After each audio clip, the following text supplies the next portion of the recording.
नमस्ते हमारे प्यारे भाई। और कैसी चल रही है आपकी एसएससी की तैयारी? तो भाइयों, जो भी आपने पढ़ा है उसका साथ साथ रिवीजन करते रहिए और मिक्स्ड मॉक टेस्ट जरूर लगाते रहिए। हम गणित के सुपर स्पीड टेस्ट अपनी एप्लीकेशन पर लाइव करा रहे हैं, जिससे कि आप 15 मिनट में 25 सवाल ज्यादा एक्यूरेसी के साथ सही करने की कला सीख पाओ और पेपर में आप परेशान ना हो। और ये इतने रिलेवेंट क्वेश्चन, इतने बढ़िया क्वालिटी के टेस्ट हैं कि पेपर में बिल्कुल ऐसे ही और इसी लेवल के सवाल आएंगे, इससे ज्यादा एग्जामिनर की सोच है नहीं। तो सबसे पहले आप हमारी एप्लीकेशन पे जाओ, टेस्ट रैंकिंग पे लाइव टेस्ट शेड्यूल होता है, हम रीजनिंग का भी कराते हैं और मैं मैथ्स का करा रहा हूं प्यारे भाई। और हर एक टेस्ट का सबसे अच्छी बात है जो आपको कहीं देखने को नहीं मिलेगी, हर एक सुपर स्पीड टेस्ट का वीडियो सॉल्यूशन भी है। तो ऐसे कर करके हमारे 50 टेस्ट पूरे होने वाले हैं। स्पीड टेस्ट 25 पहले करा दिए, भी ये सुपर स्पीड टेस्ट चल रहे हैं और बहुत क्वालिटी के सवाल हैं। ठीक है, प्रीवियस ईयर क्वेश्चंस करने भी बहुत जरूरी है और प्रीवियस ईयर क्वेश्चंस के लिए आपको कुछ खरीदने की जरूरत नहीं है। सारे के सारे सिलेक्शन वे टेस्ट रैंकिंग पर फुल लेंथ भी और सेक्शनल टेस्ट भी डले हुए हैं। और केवल मैथ ही नहीं, इंग्लिश के भी, रीजनिंग के भी, जीके के भी, साइंस के भी, सब कुछ यहां पे। ठीक है, आइए। तो पहला सवाल आपके सामने, यदि x माइनस 1/x 6 है तो x cube minus 1/x cube किसके बराबर है? बिल्कुल फ्री का सवाल है। अगर x माइनस 1/x 6 है तो x cube minus 1/x cube क्या आएगा? k cube plus 3k। अभी 216 प्लस 18 क्या आ गया आंसर? 234। चलिए अगला। पवन एक काम को 32 दिन में कर सकता है, उसने 8 दिन तक काम किया, छोड़ दिया। इसके बाद संदीप ने बचे काम को 27 दिन में पूरा किया। पवन और संदीप मिलकर पूरे काम को कितने दिन में करेंगे? संदीप ने शेष काम को, ठीक है, रिमेनिंग पे ध्यान देंगे। देखिए, पवन एक काम को 32 दिन में कर सकता है, पवन ने 8 दिन तक काम किया, तो पवन के कितने दिन का काम बाकी है? 24 दिन का, है ना? पवन के 24 दिन का काम बाकी है। ठीक है, फिर पवन छोड़ गया। इसके बाद संदीप ने बचे काम को कितने दिन में किया? 27 दिन में। तो जिस काम को पवन 24 दिन में करता, सेम उसी काम को संदीप ने 27 दिन में किया। सेम काम करने में जो टाइम लगा, टाइम का रेशियो क्या है? 3 8 24, 3 नाम 27। टाइम का रेशियो है 8:9। तो एफिशिएंसी का रेशियो उल्टा आ गया, यानी कि 9:8। और एफिशिएंसी आते ही सवाल क्या हो गया? खत्म। इतना सा सवाल था प्यारे बच्चों, 9:8। आपको क्या निकालना पड़ेगा? Total work. पवन 32 दिन में काम कर सकता है, पवन की एफिशिएंसी है 9, एक दिन में 9 कुर्सी बनाता है, 32 दिन में कितना काम करेगा? 32 से गुणा, यानी कि आ जाएगा 288 टोटल वर्क। इस काम को अगर पवन और संदीप एक साथ मिलकर करेंगे तो 9 + 8 17 एफिशिएंसी के साथ करेंगे। कितने दिन में? बटे 17। तो 17 एकम 17 और 11, ये बच्चों फिर कितना आ जाएगा? 17 छिक्का 102, 16 सही, 16/17। ठीक है जी। आइए, r/13 + 13/r बराबर 1 है, तो r क्यूब बताओ। अगर x + 1/x 1 है तो x का क्यूब क्या होता है? -1। ये r/13 का उल्टा ही तो लिखा हुआ है, 13/r बराबर 1, यानी कि प्यारे बच्चों यहां पे x का जो क्यूब होगा, r/13 का क्यूब आना चाहिए -1। तो r क्यूब क्या आ जाएगा? -2197। 13 का क्यूब 2197 होता है। Cosec 15 degree into sec 15 degree का मान बताओ। बताइए, बड़ा सवाल। कॉसेक सेक को साइन कॉस में लिख सकते हैं। कॉसेक का मतलब क्या होता है? 1/sin, 1/sin 15 डिग्री, सेक का मतलब 1/cos। अब देखो, वैसे तो 15 डिग्री की वैल्यू मुझे याद है, पर मैं वो रखूंगा नहीं। देखिए, नीचे भी 2 से गुणा, ऊपर भी 2 से गुणा, तो ऊपर हो गया 2 एकम 2, नीचे क्या बन गया? 2 sin है cos है, यानी कि sin 2 है। sin 15 दूनी sin 30 डिग्री, sin 30 डिग्री मतलब 1/2, 2 ऊपर पहुंच गया, 2 दूनी 4, है ना? ये भी तरीका है करने का। ऑप्शन नंबर यहां से आ गया बी वाला करेक्ट। ये बताइए, x की पावर 4 + x की पावर -4 2207 है, तो x + x इनवर्स x की पावर 4 प्लस 1/x की पावर 4, को x की पावर -4 का मतलब यही है, बराबर 2207 है। आपको पावर 1 पे जाना है, तो पहले क्या निकालेंगे आप? x² + 1/x²। कैसा आएगा? 2 जोड़ के अंडर रूट लो, 2207 में 2 जोड़ेंगे 2209 का अंडर रूट 47।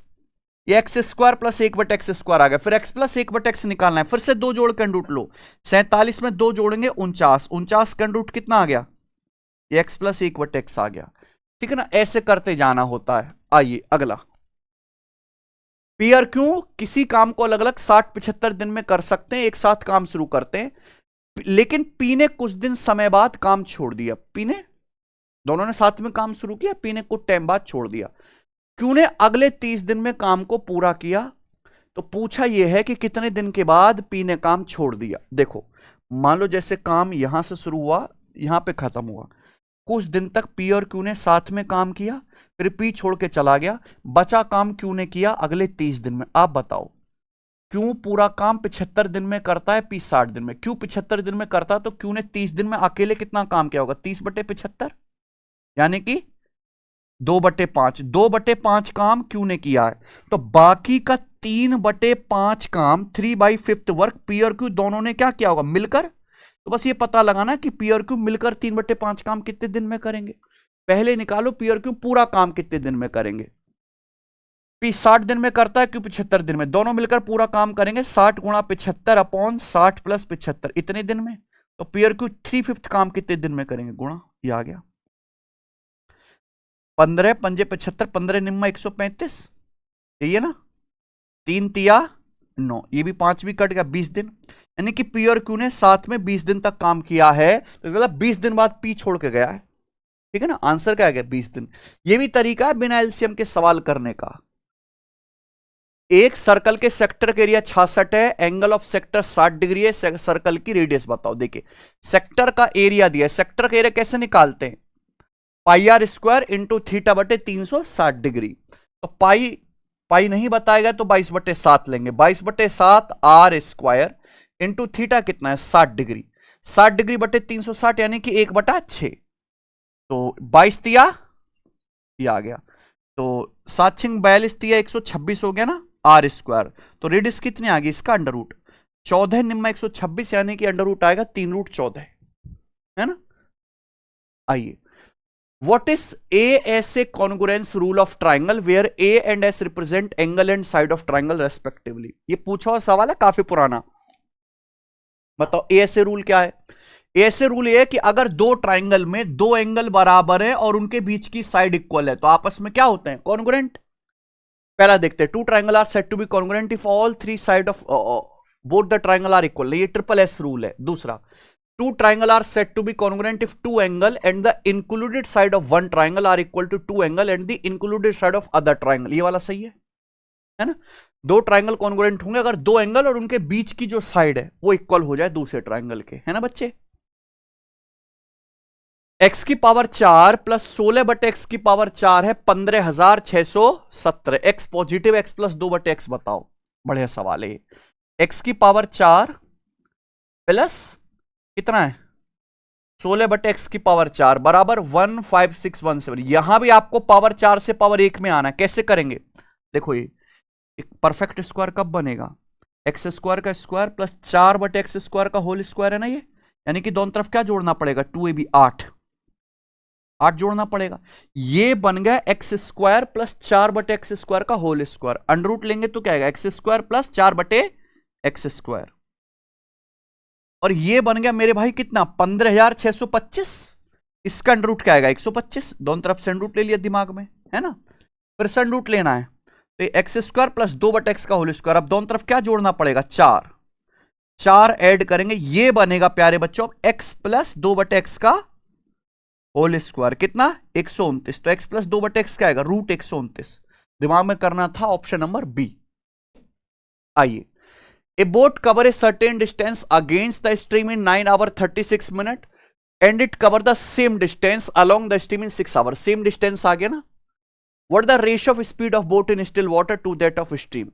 x से y का रेशियो बताना। अगर डिस्टेंस सेम है तो स्पीड टाइम का रेशियो क्या होता है? एक दूसरे का उल्टा।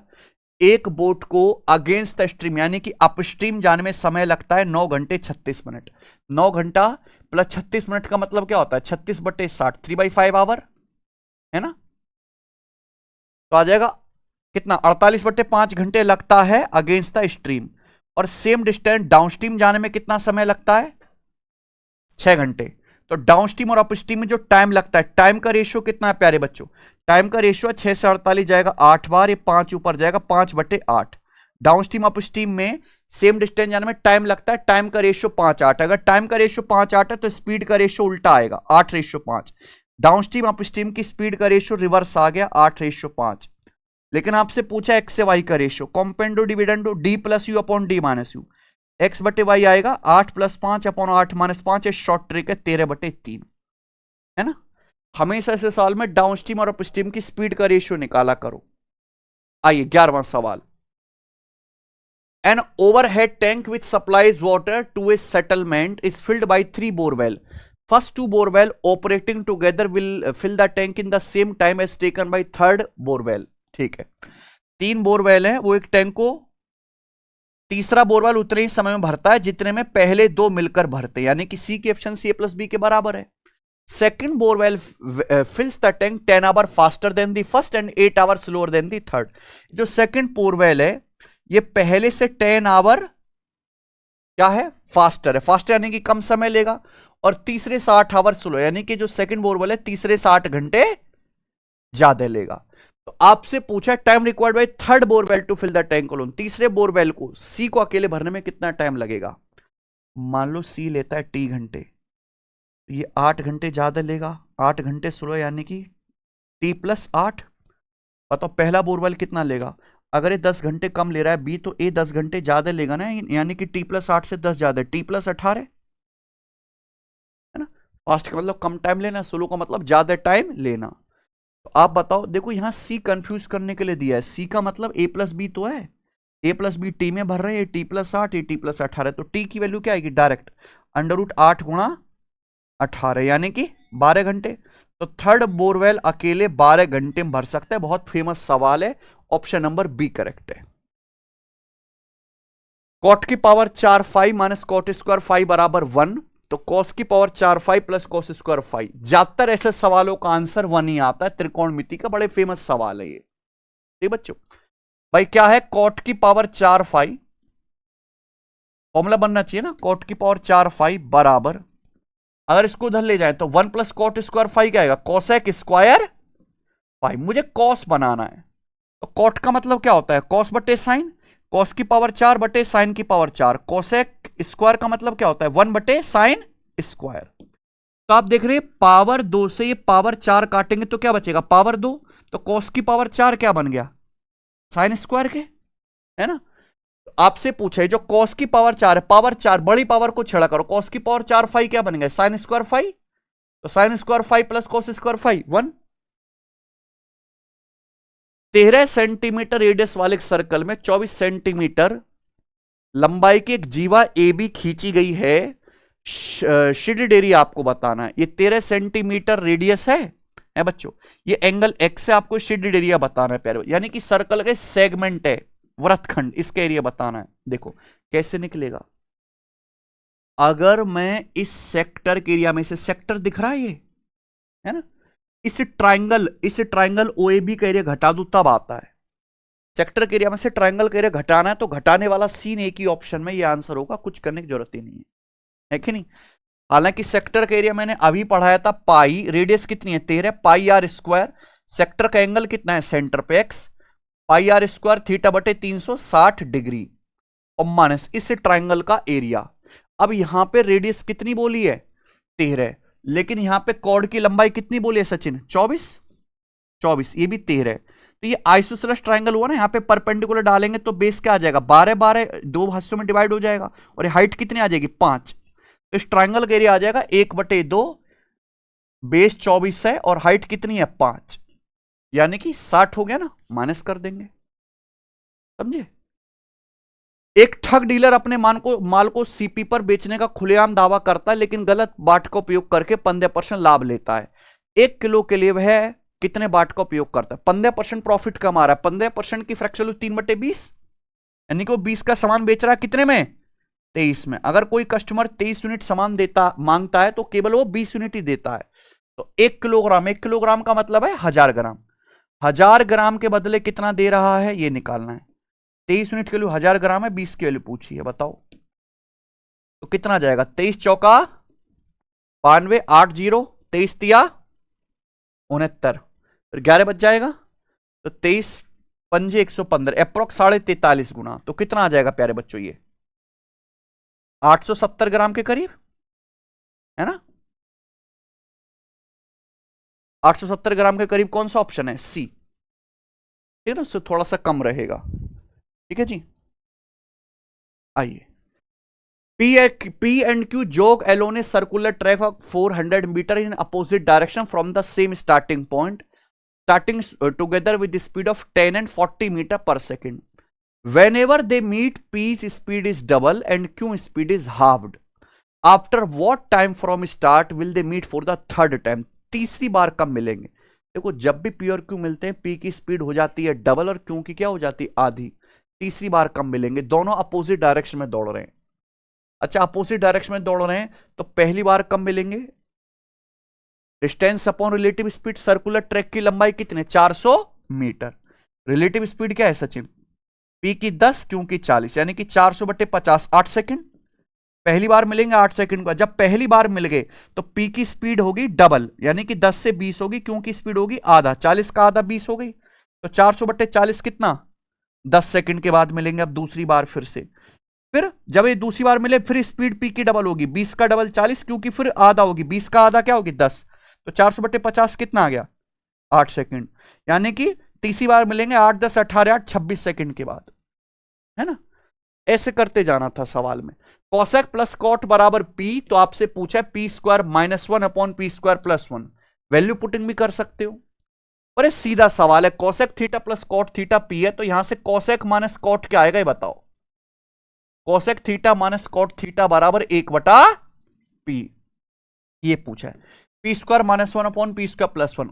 ऊपर नीचे P से डिवाइड करो क्योंकि यही चीज पूछी है आपसे. P -1/P और नीचे P + 1/P है ना. P + 1/P मतलब क्या? इन दोनों को जोड़ो. इन दोनों को जोड़ के क्या आएगा? नीचे 2 कॉसेक थीटा. P -1/P क्या आएगा? घटाओ है ना. इसमें से घटाएंगे क्या आएगा? 2 कॉट थीटा. देखो हो गया कि नहीं खत्म. कॉट का मतलब क्या होता है? कॉस बटे साइन. नीचे साइन इंटू कॉसेक कट जाएगा तो क्या बचेगा? Cos theta. है कि नहीं? कॉस थीटा बचेगा. ऑप्शन है पहला वाला सही. ठीक है बताइए. करो सीढ़ी वाला सवाल.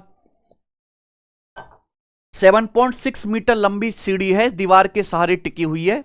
Difference between wall and the base of ladder is 6.4 metre. तो मान लीजिए प्यारे बच्चों की ये दीवार है और ये है बेस. ठीक है जी. और ये हम सीढ़ी टिका देते हैं. सीढ़ी की लंबाई कितनी है सचिन? 7.6. तो वॉल ये तो बोला है ना दीवार के सहारे टिकी हुई है. दीवार और सीढ़ी के बेस के बीच का अंतर. ये दीवार होगी और ये सीढ़ी का यहां पे बेस होगा. इनके बीच का ये कितना है? 6.4 है.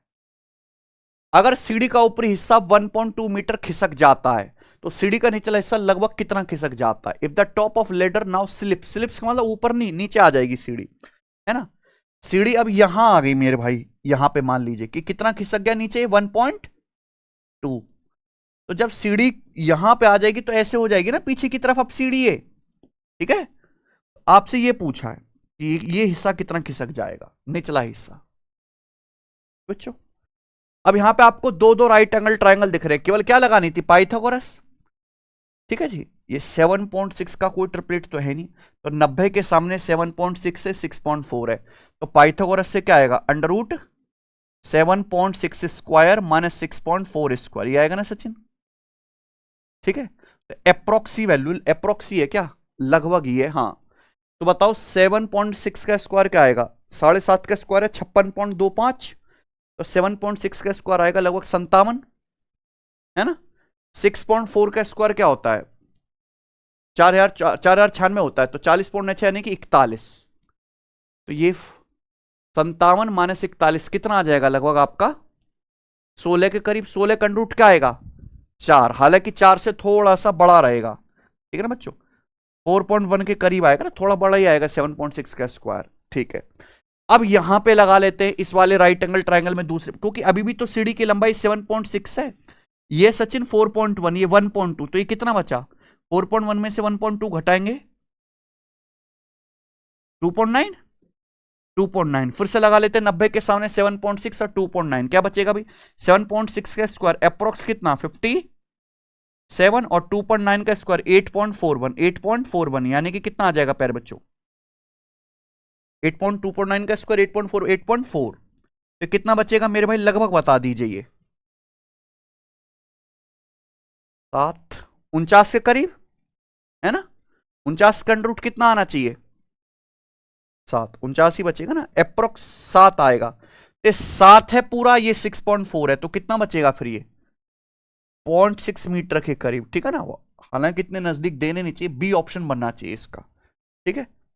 आओ, आकृति में एक्स वाई जेड एक छेदक रेखा है, जेड टी टेंजेंट रेखा है। देखो यहां पे पॉइंट टी पर ये टेंजेंट है, ये पॉइंट जेड है, ठीक है। तो आपसे एक्स वाई की लंबाई पूछे, सिंपल क्वेश्चन, सर्कल के बाहर से टेंजेंट है, तो 12 का स्क्वायर बराबर सीकेंट, ये कितना है 8, और ये कितना है प्यारे बच्चों जेड एक्स, तो 8 इंटू जेड एक्स, तो जेड एक्स आएगा 144/8 यानी कि 18, तो जेड एक्स की लंबाई 18 आ गई है, ये 8 है, तो कितना बचा X Y 10 centimetre, answer D option. हाँ जी, एक सीरीज है 4 + 44 + 444 फिर 4 बार 4, इस तरीके से n पदों तक का योग बताओ। बहुत बेहतरीन सवाल डाला आपके लिए, ऐसा चिन्ह कैसे करेंगे जीपी बना के होगा ये, लेकिन मेरे पास ट्रिक है, इसके n पदों का योग बताना है। अब n तो बताया नहीं ना, तो आप अपनी मर्जी से n का मान कुछ भी ले लो।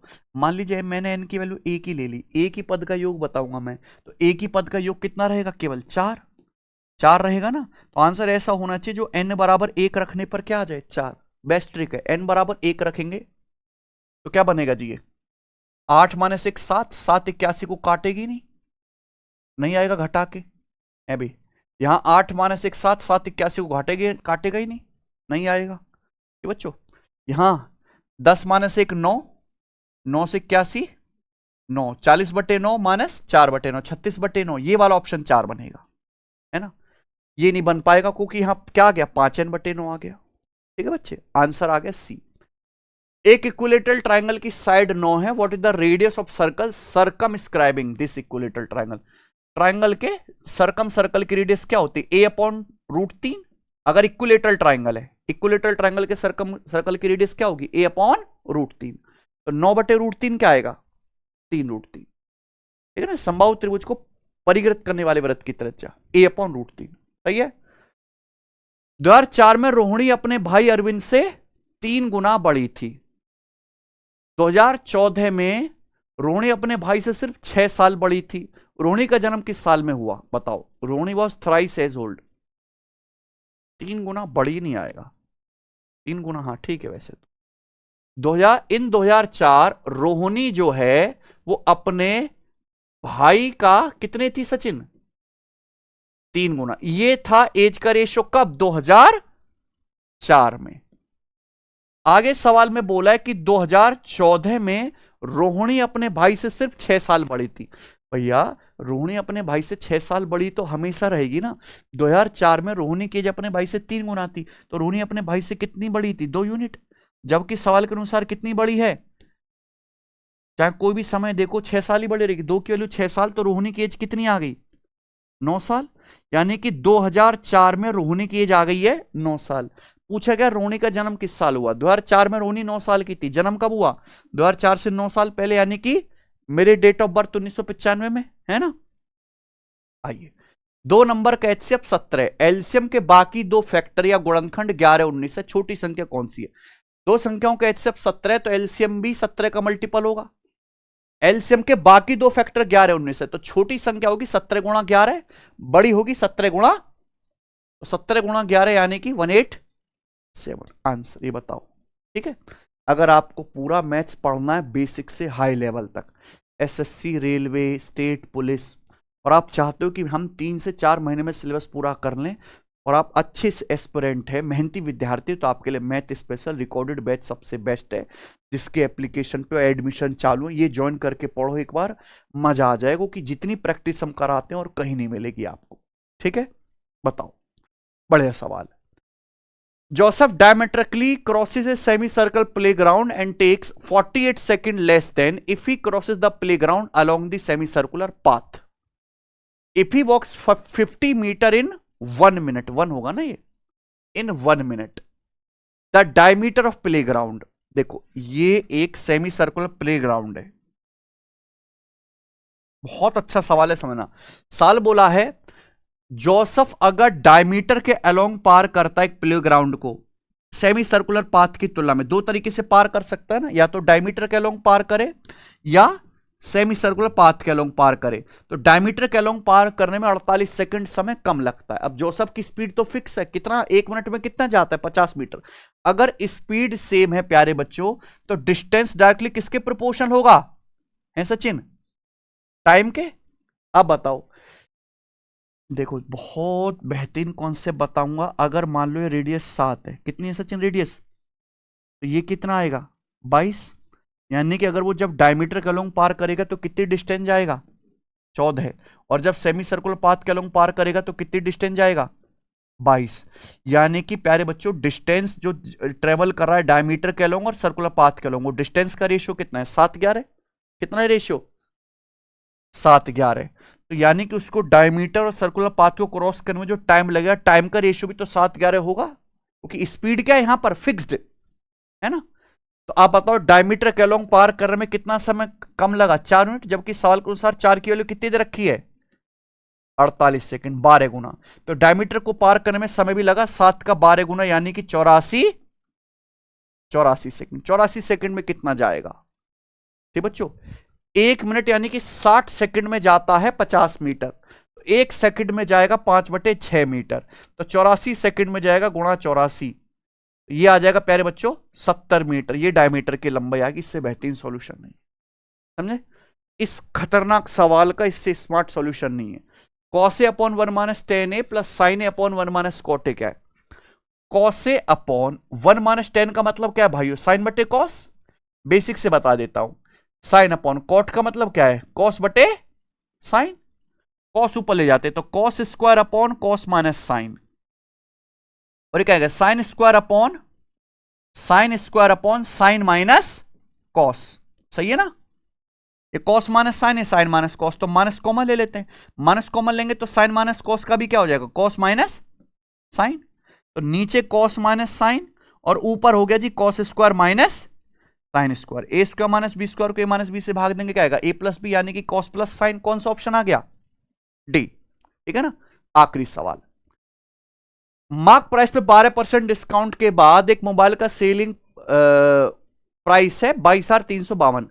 अगर कोई डिस्काउंट ना दिया जाए तो शॉपकीपर को 25% गेन होता है। सीपी बताओ, अगर कोई डिस्काउंट नहीं देंगे मोबाइल फोन पे तो यानी कि मोबाइल फोन को बेचेंगे एमआरपी पे, एमआरपी पे बेचने पे, मार्क प्राइस पे बेचने से 25% प्रॉफिट होता है, यानी कि ये क्या है मार्कअप परसेंटेज है ना। तो मार्कअप परसेंटेज है 25%, फिर आप डिस्काउंट दे रहे हो 12% बेच रहे हैं 22,352 में। तो मार्कअप परसेंटेज डिस्काउंट परसेंटेज का सक्सेसिव भी तो प्रॉफिट परसेंटेज होता है। क्या बताना है, मोबाइल फोन का सीपी, मोबाइल फोन का सीपी आपको बताना है। पहले आपने मार्कअप किया 25% यानी कि 1/4, तो मार्क प्राइस क्या हो जाएगा सीपी का 5/4 गुना। फिर मार्क प्राइस पे आप 12% डिस्काउंट देंगे, कितना 3/25, तो यानी कि मोबाइल फोन को बेचोगे कितने 3/25 डिस्काउंट देंगे तो 22/25 में बेचेंगे ना, जबकि मोबाइल फोन को बेचा जाता है कितने में 22,352 रुपए में। तो ये एक स्टेप का सवाल है। 12% को भी फ्रैक्शन में लिख लो, 3/25 डिस्काउंट बेचेंगे 22/25 में। 5 से 25 तो कट ही गया 5 बार है ना, 22 से कटना चाहिए, 22 से कम 22 और 0 22 से कम 22 और 13, 22 का 132, 1016 चला गया है ना भाई। तो 4 पंजे 20 की अगर यहां पे गुणा करेंगे तो 20,000 और 320 आ गया, 20,320 रुपए आंसर, समझे। तो ऐसे शानदार शानदार सवाल कराता हूं, बिल्कुल बैलेंस्ड पेपर और हर सवाल की बेस्ट अप्रोच डेली। तो चैनल को सब्सक्राइब करो और ऐसे सवाल हमारे साथ सीखो डेली सुबह 10 बजे।